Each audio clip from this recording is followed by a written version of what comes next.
जाने क्या क्या है, वो छोड़िए वो सारी बातों को लेकर। इसलिए उसके ठीक विपरीत जो हम करते हैं मोदी जी के नेतृत्व में, हम सिस्टम के हिसाब से चलते हैं। पहले 6,000 रुपए था। नहीं सुधांशु जी, सुधांशु जी, सुधांशु जी, सिर्फ एक सवाल है, आप ही से पूछ रहा हूं, क्योंकि आप सत्ता में, अनुराग जी, रत्नाकर जी, सतीश के सिंह जी, सब आपको जनता, किसी भी राजनीतिक दल को जनता काम के लिए वोट करती है।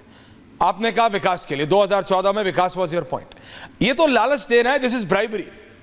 चाहे आप हो, अरविंद केजरीवाल हो जो फ्री पानी की बात करके फ्री दारू तक आ गए, चाहे समाजवादी पार्टी हो जो एक खास वर्ग के लिए सब कुछ देने की बात। देखिए, बच्चों को आप 90% मार्क्स लाओ।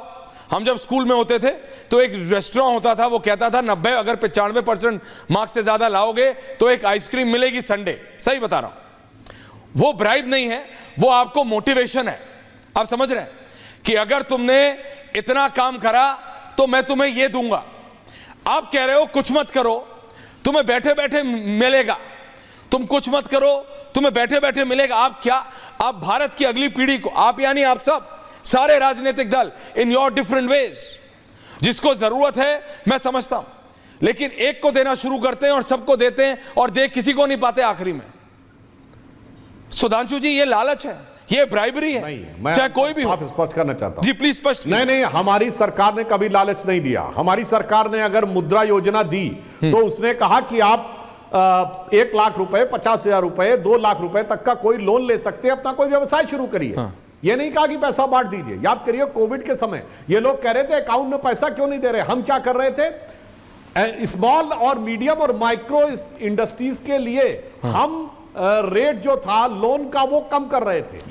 बगैर किसी कोलेटरल के लोन दे रहे थे। मैं एक और उदाहरण देना चाहता हूं, शायद दर्शकों को याद नहीं होगा। जब हम विपक्ष में थे, हमारी पहली सरकार 2008 में कर्नाटक की सरकार थी, जिसने कहा किसानों को हम पहले साल जो कृषि ऋण देंगे उस पर ब्याज नहीं लेंगे, और जो किसान समय पर लौटा देगा उससे ब्याज नहीं लेंगे। दूसरा राज्य बना मध्य प्रदेश, हम विपक्ष में थे। और याद करिए लाडली लक्ष्मी योजना उस जमाने में हम लेके आए थे। यह होता है ईमानदारी से काम करना, कि जो किसान समय पे दे देगा उसका ब्याज माफ हो जाएगा। यह नहीं कि लास्ट में आए 2014 में कहा किसानों का 70,000 करोड़ माफ, और कोई जाके चेक कर ले कुछ माफ नहीं किया, सब अगली सरकार के खाते में डाल के चले गए बजट में।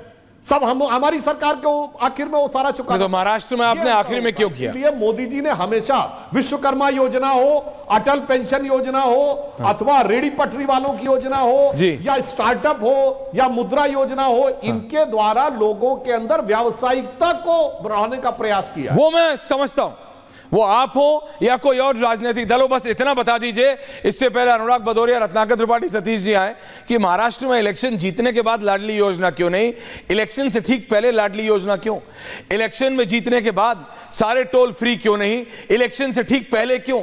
अगर ये इलेक्शन से ठीक पहले लालच नहीं है सुधांशु जी, तो क्या है महाराष्ट्र में? इसका भी जवाब देते हैं, दे दीजिए प्लीज। देखिए, अनुराग जी को भी ले आइए। की स्थिति हमारे आने से पहले ये थी, कोई जाके चेक कर ले 2021-22 में। हाँ। जो बिजनेस का इन्वेस्टमेंट आता उसमें सामान्यतः महाराष्ट्र ऊपर रहता था, कर्नाटक आगे निकल गया था और महाराष्ट्र पीछे हो गया था। अब फिर महाराष्ट्र नंबर 1 है, देश की नंबर 1 की अर्थव्यवस्था है। देश की अर्थव्यवस्था भी बढ़ी है, महाराष्ट्र की अर्थव्यवस्था भी बढ़ी है। जब अर्थव्यवस्था बढ़ी तब हमने तय किया, जब हमें लगा कि अब महाराष्ट्र सरकार की यह देने की स्थिति है। जैसे 6 से 12,000 हमने अब किया, 10 लाख से 20 लाख मुद्रा लोन अब भारत सरकार ने किया। आयुष्मान भारत में 50 करोड़ लोगों को हेल्थ कवर दिया था, अब कहा 70 साल से ऊपर वाले सबको देंगे। क्योंकि जो अर्थव्यवस्था का विकास, जिसे कहते हैं ना, उतने पांव पसारिए जेती चादर होए। मगर इनका तो पता ही नहीं था चादर कहां पांव पसार देते थे, हवा में लटकने लगते थे। मेरे को ये वाली थ्योरी अपने प्रिंसिपल अनुराग जी, हसीजा जी होते थे, उनको समझानी है कि सर आपने पूरे स्कूल में मेरे को कभी आइसक्रीम खाने ही नहीं दी। वो सर वो 95+ वाले आइसक्रीम खाते थे। ये वाली थ्योरी। अनुराग जी बहुत मुस्कुरा रहे हैं, लगता है दिवाली अच्छी गई है, हैं अनुराग जी? हाँ, समझाइए जरा। देखिए, अब भारतीय जनता पार्टी की परेशानी, बेचैनी, लाचारी देखिए। बार बार कहते हैं कोई जाके चेक कर ले, कोई जाके चेक कर ले कि सबके अकाउंट में 15 लाख रुपए आ गए, जाके चेक कर ले। कोई जाके चेक कर ले कि सबको आपने बोला था 2 करोड़ रोजगार प्रत्येक साल दे देंगे, चेक कर ले जाके। कोई जाके चेक कर ले, आपने कहा था डीजल पेट्रोल 100 के पार था, 30-35 रुपए हो जाएगा, जाके कोई चेक कर ले। कोई जाके चेक कर ले। तब तो आप नहीं बोलते थे कि 80 करोड़ लोगों को आप फ्री में राशन देंगे। आपने तो रोजगार देने का बात किया था, बाद में आप राशन बांटने लगे। जाके चेक कर ले, कोई जाके चेक कर ले कि हैप्पी इंडेक्स आजकल क्या पोजीशन हो गई है। कोई जाके चेक कर ले कि जो हमारे देश का भुखमरी का जो पूरे विश्व का जो आंकड़ा है, हम कितने नंबर पे पहुंच गए। कोई जाके चेक कर ले। महिला अत्याचार जिसकी आप नाम लिया करते थे, आजकल महिला अत्याचार पे बोलना बंद कर दिया। कोई जाके चेक कर ले कि किस तरह से आप बोलते थे नहीं भ्रष्टाचार हम एकदम नहीं सहेंगे, बाद में भ्रष्टाचारियों को पार्टी में शामिल करेंगे, मंत्री भी बना देंगे। या तो भ्रष्टाचारी नहीं थे, या आपने झूठा आरोप लगाया था, या आप उनके नवाब मलिक की बात करो तो आपने झूठा आरोप लगाया था। अगर झूठा नहीं था तो आज आपकी सहयोगी दल उनको टिकट क्यों दे रहे हैं। जाके कोई चेक कर ले भाई। क्या क्या चेक करवाओगे भाई, ये बता दीजिए मुझे। 214 से जब से आप सरकार में आए हो, आपने लोगों की इनकम कम हुई।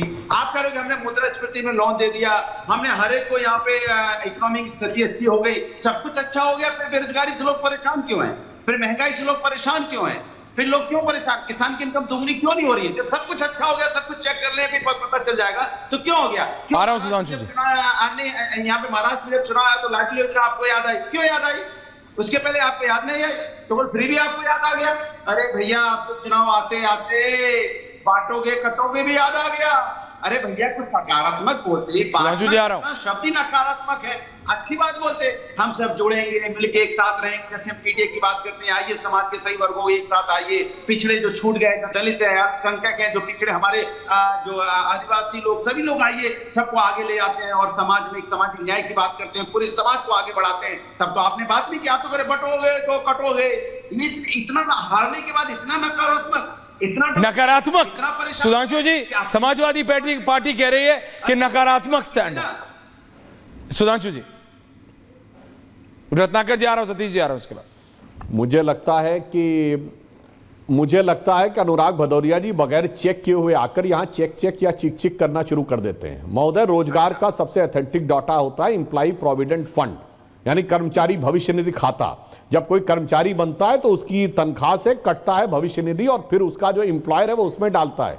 पिछले साल जुलाई में, अभी जुलाई जो गुजरी है, 22 लाख नए ईपीएफओ अकाउंट बने, जो पिछले 5 साल का सबसे बड़ा नंबर। जब हमारी सरकार आई 2014 में, भदौरिया जी जाके चेक कर ले, तब 11 करोड़ के आसपास ईपीएफओ अकाउंट थे, और जब हमारी सरकार अभी 24 में समाप्त किए कार्यकाल तो 26 करोड़ थे। जाके चेक कर लीजिए। और फिर भी अगर आपकी आंखों पर चिक चढ़ी हुई है, जिसकी वजह से आप बीच में नहीं प्लीज सर, संभव लग रहा है। अनुराग जी बीच में नहीं प्लीज मेरे भाई, अगर 74, बीच में मत बोलिए, डिस्टर्ब मत करिए। देखिए यहाँ नाटक करने के लिए नहीं आते हैं, गंभीर डिबेट करने के लिए आते हैं। अब देखिए, तो मैं कहता हूं भाई, 74 एयरपोर्ट बने हैं, ये किसने बनाए हैं। 37 किलोमीटर प्रतिदिन सड़क बन रही है, किसने बनाई है। 12 किलोमीटर का इलेक्ट्रिफिकेशन रेलवे का हो रहा है।